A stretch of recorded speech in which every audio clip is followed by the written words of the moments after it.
인플레이션에 대한 공포보다 사람들은 중앙은행이 어떠한 통화정책을 할지에 대한 공포가 더 큰 시대인 거예요. 이런 시대를 유동성 장세라고 이야기를 하는데, 근데 최근 들어서 조금 이상한 흐름이 보인다라는 게 이제 뉴스에 많이 나오거든요. 예를 들면 중국이 금 매입을 하는 거에 있어서 좀 신중론을 가해야 된다라는 말을 한다거나, 아니면 러시아 같은 경우에 꽤 대규모로 금을 또 이제 판다거나 이런 모습이 나오다 보니까 이젠 금으로 가고 있는 흐름이 이제 끝난 거 아니야? 요렇게 생각을 하시는데, 요즘 사람들이 일주일 만에 되팔러 올 정도로 금 매도세가 강하다는데 실제 금 거래소 현장의 분위기는 어떤가요? 네, 1월에 이제 전쟁이 발발한 이후부터 변동성이 되게 커졌죠. 사람들이 가격이 오를 때도 안 팔고 가격이 급격하게 떨어질 때도 사실 잘 안 팔아요. 가격이 급격하게 떨어지면 왜 나 물렸다. 나 본전 오면 팔아야지 이렇게 생각을 하거든요. 근데 그 가격이 한쪽 방향으로 쭉 갈 때는 이제 그런 매도세가 잘 크지 않은데, 위아래로 엄청나게 크게 출렁일 때, 이때 사람들이 불안하면서 이 불안감을 갖고 있을 바에는 차라리 팔고 맘 편해지겠다, 요런 생각 때문에 그런 공포심이 매도세를 더 많이 부르는 것 같아요. 그래서 실제로 1월부터 매도 행렬이 엄청나게 강했습니다. 진짜 한 번은 저희 회사가 더 이상 매입할 돈이 없어서 매입을 못했던 적이 있을 만큼 매도세가 엄청 강렬했었어요.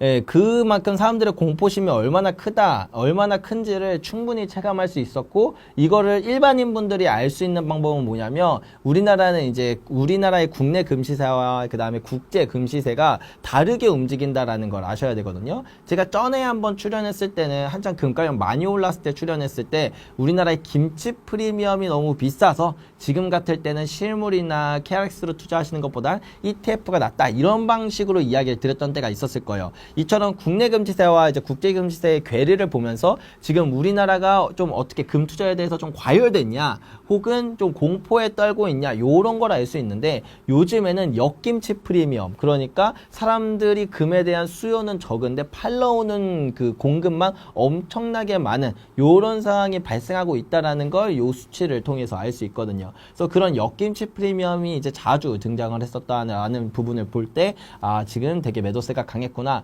근데 가장 최근부터는 한 2주 전부터는 조금 상황이 많이 바뀌었어요. 확실히 매도세도 거의 반으로 줄었고, 사는 사람은 여전히 이제 그렇게 많지는 않지만 그래도 서서히 회복되는 모습이 보여지면서 매도세가 가라앉는 매도세가 서서히 좀 완화되는 이런 분위기, 이런 것들이 나오다 보니까 이제는 좀 바닥 부근을 이미 지난 게 아닌가, 이런 어떤 느낌을 저는 업장에 있으면서 많이 느끼게 되더라고요. 실제로 이제 다양한 지표들을 보더라도 여기서 이제 많은 분들이 우려하는 게 지정학적 리스크잖아요. 이란 이스라엘 전쟁이 얼마나 더 커질까, 요런 건데, 사실 이게 더 커진다고 하더라도 그 당일에는 좀 영향을 미치겠지만 그 다음 날부터는 거의 이제는 영향을 미치지 않을 거예요. 왜냐면 이제 러시아 우크라이나 전쟁 때도 러시아 우크라이나 전쟁이 발생했던 2월부터 금가격이 이제 변동을 하기 시작했는데, 실제로 2-3개월 만에 다시 제자리로 돌아갔거든요. 걸프전 때도 마찬가지고 한국전쟁 때도 마찬가지예요. 전쟁이 일어나는 게 단기적으로는 가격이 큰 변동성을 주는데 한 2-3개월만 지나도 다시 제자리로 돌아간다. 근데 이제 최근에는 이 전쟁 때문에 가격이 큰 폭의 하락이 있으면서 사람들의 변동성도 더 커지고 심리도 이제 무너지고 매도세도 나오고 했는데, 이제 서서히 이렇게 가격도 회복하고 사람들의 그런 심리도 이제 안정화되고 있는 이런 흐름을 보인다라는 게, 아마 이제 지정학적인 문제 때문에 금가격에 영향을 미치는 건 이제 거의 미미한 수준이 될 거다, 그렇게 생각도 들어서, 그래서 요즘에는 좀 상황이 많이 달라졌어요. 전쟁 중임에도 금값이 하락하는 기현상이 나타나는 이유는 무엇이며, 과거 1970년대와 어떤 유사점이 있나요? 네, 대부분은 사실은 전쟁이 일어난다고 했을 때 금가격이 올랐던 게 맞아요. 왜냐면 이 전쟁이라는 것 자체가 나 무서워, 나 불안해, 안전자산이 금으로 갈래, 요렇게 보통 많은 분들이 생각을 하시는데, 조금 더 디테일하게 보면 왜 전쟁이 일어났을 때 사람들이 금으로 갔는지를 알 수가 있어요. 자, 우리가 과거의 역사를 돌이켜 봅시다. 과거에는 이제 우리나라에서 전쟁을 한다라고 하면 일단 군인도 많이 뽑아야 되고 여러 가지 무기도 많이 사와야 되고 하니까 국가가 빚을 많이 져요. 빚을 많이 진다는 건 그만큼 화폐를 많이 발행한다라는 뜻이거든요. 화폐가 무지막지하게 발행되고, 그 다음에 다시 할게요. 화폐가 무지막지하게 발행되고 그 다음에 물자가 오는 그 길목들은 또 막혀가지고 저렇게 삥삥 돌아서 오고 이러니까 물가가 엄청나게 많이 오르는 거예요. 그러면 그 전쟁을 겪고 있었던 그 주변 국가나 그 국가 안에서 이제 국민들은 이런 생각을 하는 거죠. 야, 내가 지금 현금을 들고 있었더니 내일 가치가 다르고 모레 가치가 또 달라진다. 현금을 들고 있는 것 자체가 리스크구나. 그러니까 그 가치가 늘 안정적인, 그러니까 인플레이션으로부터 날 방어해 줄 수 있는 그런 쪽으로 돈이 다 몰리기 시작했던 거예요. 대표적인 자산이 바로 금이었죠. 그래서 전쟁은 화폐 가치 하락과 공급망 병목 형상, 이 두 가지 모두 인플레이션에 대한 영향을 주기 때문에 사람들이 인플레이션에 대해서 이제 해지하려고 금으로 이동하는 수요가 나타난 거다. 이렇게 이해하시면 돼요. 근데 최근에 이제 이란 이스라엘 전쟁 때 그때도 실제로 유가도 폭등했는데 왜 금 가격은 떨어졌을까? 요게 궁금하실 텐데, 요거는 지금의 시대가 인플레이션에 대한 공포보다 사람들은 중앙은행이 어떠한 통화정책을 할지에 대한 공포가 더 큰 시대인 거예요. 이런 시대를 유동성 장세라고 이야기를 하는데, 이제는 인플레이션이 일어날 것 같다 하면은 금으로 도망가야지가 아니라, 인플레이션이 일어날 것 같다. 그러면 중앙은행은 어떤 선택을 할까? 중앙은행이 금리를 안 내리겠네. 여길 넘어서 중앙은행이 금리를 올릴지도 몰라라는 그 공포가 더 큰 거죠.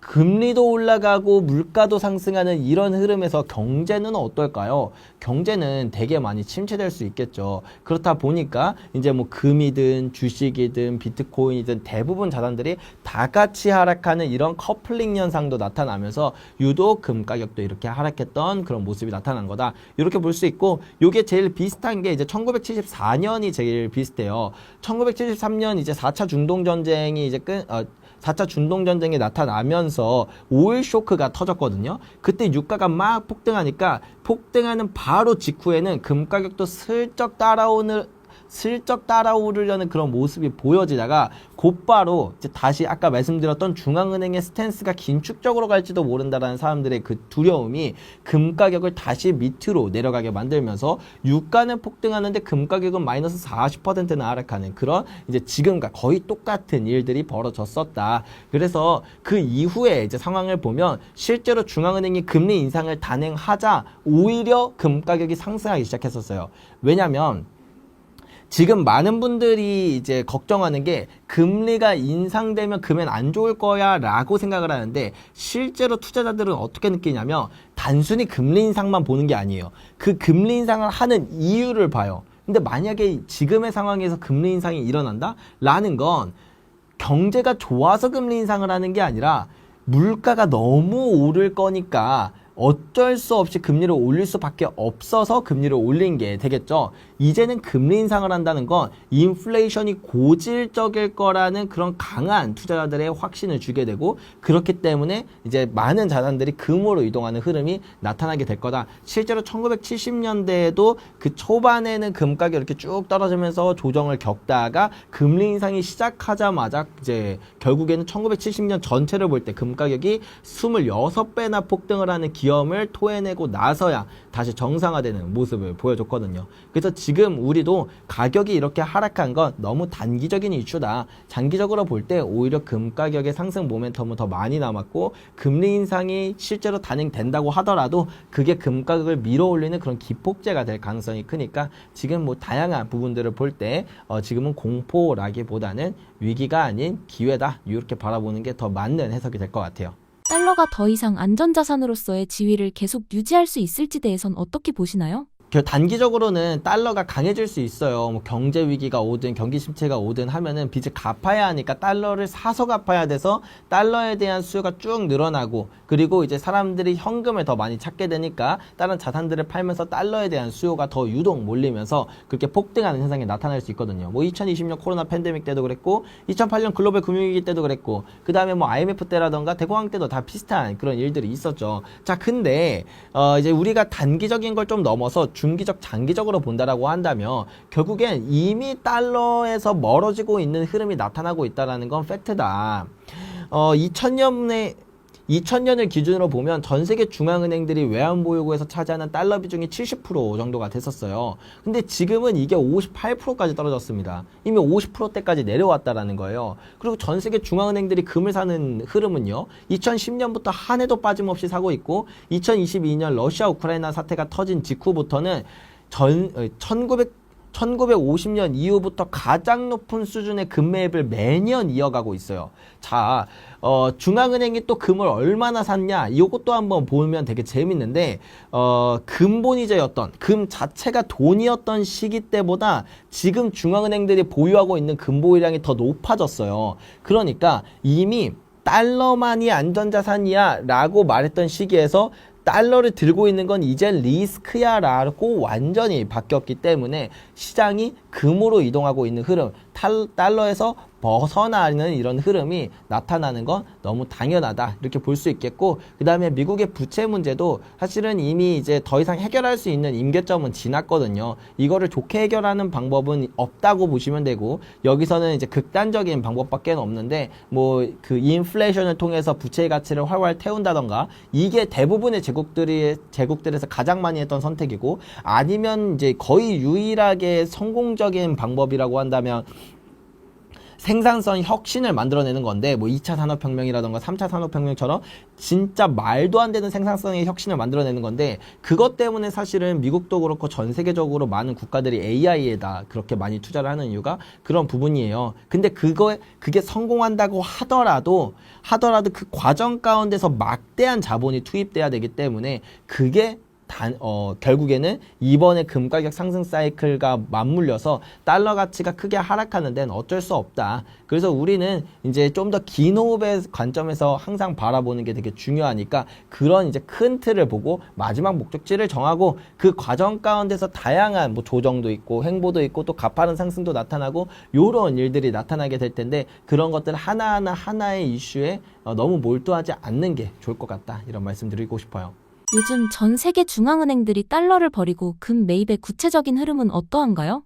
일단 2022년부터 제가 전 세계 중앙은행들이 1950년 이래로 가장 높은 수준의 금 매입을 이어갔다고 말씀드렸죠. 그때부터 1000톤 이렇게 사다가 작년에는 한 860톤 정도를 샀어요. 여전히 일반적으로 샀던 수준보다 한 3, 4배 이상 비싼 3, 4배 이상 많은 양을 사고 있다라는 거죠. 근데 최근 들어서 조금 이상한 흐름이 보인다라는 게 이제 뉴스에 많이 나오거든요. 예를 들면 중국이 금 매입을 하는 거에 있어서 좀 신중론을 가해야 된다라는 말을 한다거나, 아니면 러시아 같은 경우에 꽤 대규모로 금을 또 이제 판다거나, 이런 모습이 나오다 보니까 이젠 금으로 가고 있는 흐름이 이제 끝난 거 아니야? 요렇게 생각을 하시는데, 실제로는 그렇지는 않다. 러시아 같은 경우에는 전 세계에서 이제 탑3 안에 들 정도로 많이 금을 생산하는 국가다 보니까 중간중간 원래 많이 팔아요. 그리고 중국 같은 경우에도 가격이 2,000불을 넘었을 때 무슨 말을 했냐면 이제 금 매입 중단한다는 말을 했었고, 4,000불을 넘었을 때도 금 가격이 너무 비싸다는 말을 했었거든요. 그러니까 중국은 왜 그런 말을 반복해서 하냐면, 진짜로 금 가격이 비싸서 그런 게 아니라 금을 많이 사야 되는데, 원래는 1조 2천억 달러라고 하는 달러를 가지고 있었던 그런 중국이 지금 6,880억 달러 수준까지 줄였거든요.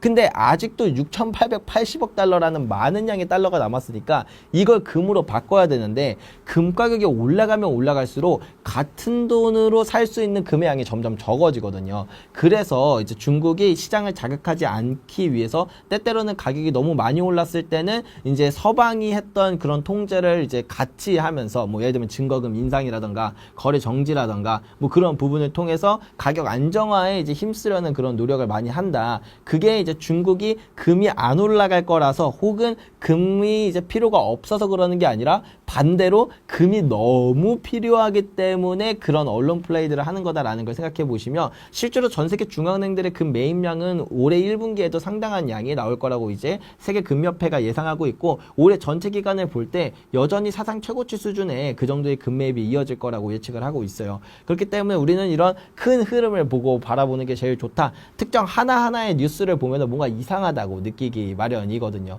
실제로 2022년에도 그 1950년 이래 가장 높은 금 매입을 했음에도 불구하고 어떤 중앙은행들은 팔고 있었어요. 그러니까 이 전체 중앙은행들의 매입량을 이제 판 거 산 거를 다 따져보면 산 양이 순매수가 1000톤이 넘었다라는 거지 어떤 중앙은행은 팔았거든요. 그럼 우리가 그때도 뉴스를 쏙쏙쏙 잘못 뽑아서 보면 아 중앙은행들이 금을 팔고 있구나 이렇게 잘못 판단하게 되니까 길게 보고 그 다음에 좀 크게 보고 전체적인 흐름을 이해하는 게 제일 중요한 것 같아요.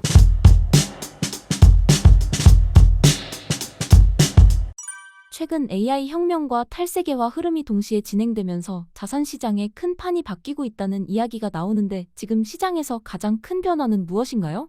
네, 단연코 AI를 뺄 수가 없을 것 같습니다. 왜냐하면 돈이 다 AI로 흘러가 있는 상황에서 AI 산업 자체에 대한 기대감이나 스케줄이나 아니면 내용이 바뀐다는 것은 돈 전반의 흐름을 재조정할 수밖에 없는 가장 큰 원동력이 되는 겁니다. 근데 지금 AI 시장을 기반으로 우리가 확인하고 체크해야 될 몇 가지 요소들이 있는데요. 첫 번째는 그동안도 데이터 센터를 구축하는데 도대체 얼마만큼 추가로 돈이 들어가야 되는지 스스로도 모르겠다라고 하는 빅테크 기업들과 AI 관련 기업들, 그리고 그 돈을 다 온전히 자기 이익으로 조달하기가 어려워지니 부채를 빌리거나 회사들 간의 순환 출자를 하면서 AI 데이터 센터에 더욱더 투자를 하고 있어서 사람들에게 지금 우려를 삼고 있었던 게 지금의 형국입니다. 그런데 최근 확인된 내용이 더 있습니다. 일부 빅테크 기업들은 사모대출 시장에서 자금이 데이터 센터로 넘어왔는데 이 사모대출 시장의 대출들, 이게 데이터 센터를 구축하는 데 들어간 자금은 우리가 공시자료 같은 것을 기준으로 했었을 때 부채 내용으로 확인이 안 되고 누락되어 있는 거예요. 그러니 AI 산업의 가장 중요한 기반이라고 할 수 있는 데이터 센터에 생각보다 더 많은 부채들이 사용되고 있다는 게 이제 또 확인되기 시작했습니다. 그리고 그 부채를 지금 빌려주고 있었던 사모대출 시장의 부실이 또 우려되고 있는 상황이거든요. 그렇다면 이런 것들이 만약에 일정 임계점 이상으로 높아지게 될 경우에는요, 대출금 회수를 우려하는 일부 투자자들이 자금 회수를 독려하게 되고, 이것은 데이터 센터를 기반으로 한 AI 산업들, 특히 소프트웨어 관련된 산업들이 전반적으로 위축될 수 있는 요인이 돼버리면서 다시 이것이 증시에 악영향을 주는 요소로 악순환이 이어질 수가 있는 겁니다.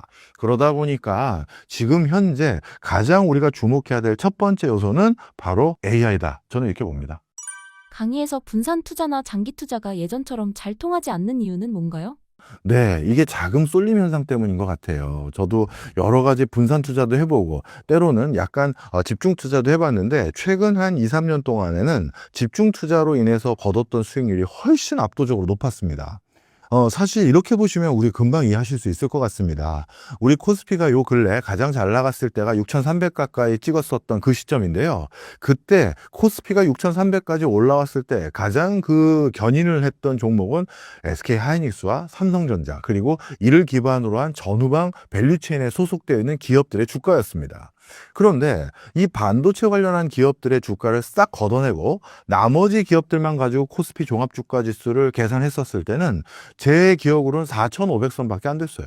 즉 반도체 견인으로 인해서 6,300을 돌파했던 것이지 나머지 인더스트리는 여전히 4,000대 그대로 머물러 있는 형국이거든요. 그렇다면 어설프게 포트폴리오를 짜겠다라고 해서 비관련 업종까지도 포트를 짰다가는 수익률이 그만큼 낮아졌을 거다라는 걸 반증하는 대목이죠. 그래서 지금 현재 세계 경제를 견인하고 증시를 견인하는 가장 대표적인 업종은 AI를 중심으로 한 전후방 업종뿐밖에 없다. 이렇게 이해하시는 게 맞을 겁니다.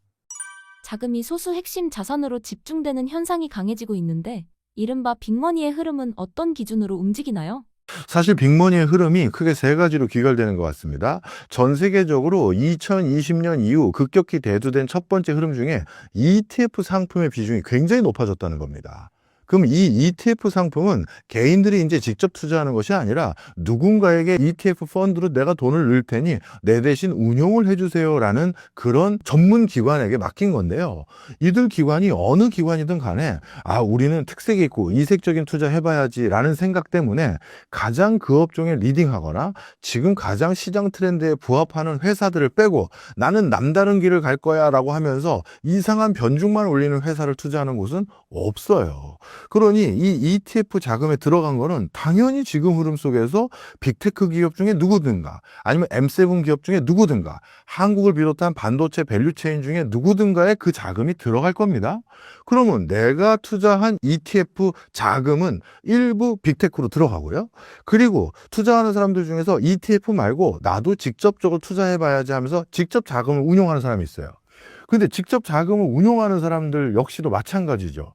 지금 유튜브나 여러 매체를 통해서 계속 AI에 대해서 얘기하고 있고 피지컬 AI를 얘기하고 있고 데이터 센터나 이걸 얘기하고 있는데 개인 투자자들은 전문가보다 이런 여러 가지 매체에 대한 의존도가 훨씬 높기 때문에 이 매체는 자가 증식이 돼요. 뭔가 어떤 게 이슈가 된다면 여타 매체들도 그걸 같이 다 서포트하거든요. 그러다 보니까 개인 투자 자금도 또다시 AI로 흘러가는 겁니다. 그러니까 내가 산 ETF도 일부 AI로 가고 그리고 내가 직접 운영하는 것도 AI로 가고 그러다 보니 이게 중복 투자 아닌 중복 투자가 발생하는 거예요. 그리고 하나가 좋다라는 게 요즘은 투자하시는 분들이 유튜브 알고리즘을 또 얼마나 잘 활용합니까? 그러다 보니까 이게 자가 증식이 되고 그걸 듣고 싶지 않았던 사람들에게도 알고리즘이 저절로 그걸 추천해 주다 보니까 한 종목이 주목된다 좋다라고 하면 여기에 자금이 그냥 몰려버리는 거예요. 그래서 요즘 같은 상황에서는 조금 공격적인 투자를 하거나 수익률을 높이기 위해서는 무조건 분산 투자자질을 지향하실 게 아니라 뭔가 큰 섹터다, 이게 큰 테마다라고 불리우는 곳에는 어떨 때는 좀 베팅을 했다라고 싶을 정도로 자금을 집중 투자하는 것도 방법일 수 있습니다. 최근처럼 불확실성이 커지는 환경에서 보통 금에 관심 갖는데 요새 오히려 금이 꽤 흔들리고 있습니다. 이유가 무엇일까요? 사실 가장 큰 이유는 작년에 너무 올랐다는 게 큰 이유입니다. 사실 저도 그 원자재 시장을 많이 볼 수밖에 없는 일들을 몇 번 했었는데요. 그 과정에서 한 해 금의 시세가 거의 40% 가까이 오른 것은 유사히 이래 처음 있는 일입니다. 그 얘기는 무슨 소리다? 몇 년에 걸쳐서 올라갈 수 있는 요소가 단기간에 반영이 돼버린 거예요. 그러다 보니까 올해는 상대적으로 주춤할 수 있는 여지가 있었는데 거기다가 전쟁까지 터지면서 지금은 안정적인 원자재 시장 중에서 가장 각광받는 1순위가 금이 아니라 석유로 바뀌어버린 것들이 일부 작용을 하고 있고요. 또 석유가 아니더라도 이제 에너지 수급에 대한 우려들이 높아지면서 신재생 에너지로 전환되거나 아니면 원전을 선택하는 국가들도 있기 때문에 우라늄이나 플루토늄, 그 다음에 구리나 알루미늄 등 금이 아닌 다른 송배전과 관련된 아니면 전력 인프라를 구축할 원자재 시장에 대한 관심도가 훨씬 더 높아지고 있는 겁니다. 바로 이런 것 때문에 금이 조금 주춤한 추세로 요즘 전개되고 있다. 저는 이렇게 판단하고 있습니다. 앞으로의 자산 흐름은 어떻게 보시나요? 네, 사실 금은 이렇게 보시면 될 것 같아요. 한 번도 우리 인류를 배신하지 않았던 결국은 우상을 향하는 자산은 분명합니다. 하지만 지금은 많은 자산 시장이 요동치고 있기 때문에 먼 미래만 보고 금 사놓고 기다리면 언젠가 오르겠지 했다가는 상대적으로 중요한 수익을 창출할 수 있는 기회가 놓쳐질 것 같아요. 그래서 지금은 조금 적극적인 운용을 하시는 게 맞고요. 혹시 금이 고점 대비 너무 낮아져서 손실 구간에 있는 분들이라고 한다면 이것이 계속 손실로 영원히 귀결되는 자산은 아니기 때문에 판단을 하셔야겠죠. 긴 호흡을 보고 내가 몇 년 동안은 돈이 묵히더라도 아니면 1, 2년 이상 돈이 묵히더라도 금의 장기 우상향하는 추세를 보면서 기다리겠다라고 판단하시는 분들은 그렇게 하시면 되는데 지금 당장 내가 금을 기다리기보다는 어디 넣으면 더 큰 수익을 거둘 수 있다라는 본인의 확신이 있는 부분이 있다면 올 1년은 적어도 금보다는 다른 자산에서 기회를 더 많이 얻을 수 있지 않을까 저는 그렇게 판단하고 있습니다. 이런 변화 속에서 투자자들은 무엇을 줄이고 무엇을 늘려야 할까요? 강의에서는 이 부분을 어떻게 다루시나요? 앞서서 제가 말씀드린 내용을 보셔서 아시겠지만 지금은 작년과 돈의 흐름이 싹 다 달라졌습니다. 작년은 금 랠리에 이어서 은까지 랠리를 해버렸고요. 그 다음에 작년에는 미장이 아니라 국장의 시대가 본격화됐다. 한때는 국장 탈출은 지능순이었는데 우리 아마 유튜브에서 많이 보셨을 겁니다. 아마 여기 자막이 나갈 수도 있는데요. 이재용 회장이 설명할 시간 없어 빨리 타 이럴 정도로 국장으로 빨리 돌아오라고 얘기할 정도였어요. 그런데 또 전쟁이 나면서 이 흐름이 싹 다 바뀔 겁니다. 그럼 여기서 우리가 답을 알고 있죠. 아, 시장 상황이 바뀌었을 때 포트폴리오를 남들보다 시장을 명확히 판단해서 먼저 빨리 바꾸면 새로운 흐름에 먼저 올라타고 더 높은 수익을 거둘 수 있다는 걸 우리가 알 수 있는 대목이 벌써 몇 년 동안 있었잖아요. 바로 이번에도 그 타이밍이 된 것 같습니다. 그래서 코로나 터졌을 때, 저는 그때 주가만 빠질 줄 알고 주식시장 안 쳐다봤다가 단기간에 3천 넘었는데 그때 제가 기회를 놓쳤고요. 그 다음에 비트코인이 1억 7천까지 레일을 했었을 때 그때도 제가 기회를 놓쳤고요. 이렇게 기회 놓쳤다고 생각하시는 많은 분들께 다시 한번 자산 배분의 기회가 생긴 겁니다. 그래서요, 여기에 대해서 저희가 무료 특강을 준비를 했는데요. 앞에 고정 댓글, 밑에 고정 댓글을 보시면 무료 특강의 일정이라든가 세부 내용 나오니까요. 무료니까 수강 신청하셔서 도움 받으셨으면 하는 바람입니다.